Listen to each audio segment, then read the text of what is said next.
ময়মনসিংহের ভালুকা উপজেলা এলাকায় এক হিন্দু পরিবারের খড়ের পালায় রাতের আঁধারে আগুন দেওয়ার অভিযোগ উঠেছে। ঘটনাটি উপজেলার রাজৈ ইউনিয়নের ৯ নং ওয়ার্ডের দক্ষিণ পাড়ায় ঘটেছে বলে স্থানীয় সূত্রে জানা গেছে।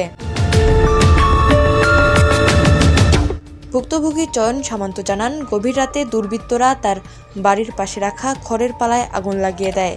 পরে স্থানীয়দের সহায়তায় আগুন নিয়ন্ত্রণে আনা সম্ভব হলেও খড়ের একটি বড় অংশ পুড়ে যায়। এতে তার আর্থিক ক্ষতি হয়েছে বলে তিনি দাবি করেন। পরিবারের পক্ষ থেকে অভিযোগ করা হয়েছে, এটি পরিকল্পিতভাবে ভয়ভীতি প্রদর্শনের উদ্দেশ্যে ঘটানো হতে পারে। স্থানীয় বাসিন্দারা জানান, এর মাত্র 7 দিন আগে চয়ন সামন্তর প্রায় 20,000 টাকা মূল্যের একটি খাসি চুরি হয়ে যায়। পরপর দুটি ঘটনার পরিবারটি আতঙ্কের মধ্যে দিয়ে কাটাচ্ছে। এলাকাবাসীর ধারণা, ঘটনাগুলো উদ্দেশ্য প্রণীত হতে পারে এবং এর পেছনে সংঘবদ্ধ কোনো চক্র জড়িত থাকতে পারে।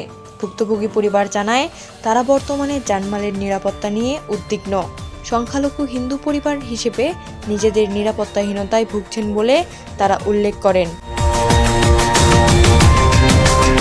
স্থানীয়দের একাংশ প্রশাসনের দ্রুত হস্তক্ষেপ কামনা করেছেন, যাতে ঘটনার সুষ্ঠু তদন্ত ও দোষীদের আইনের আওতায় আনা যায়।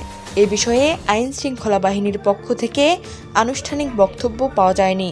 তবে এলাকাবাসী বলেছেন, দ্রুত তদন্ত ও নিরাপত্তা জোরদার না হলে পরিস্থিতি আরও উদ্বেগজনক হতে পারে। নীলিমা রায় নীলা, নিউজ ডেস্ক, হিন্দুস নিউজ।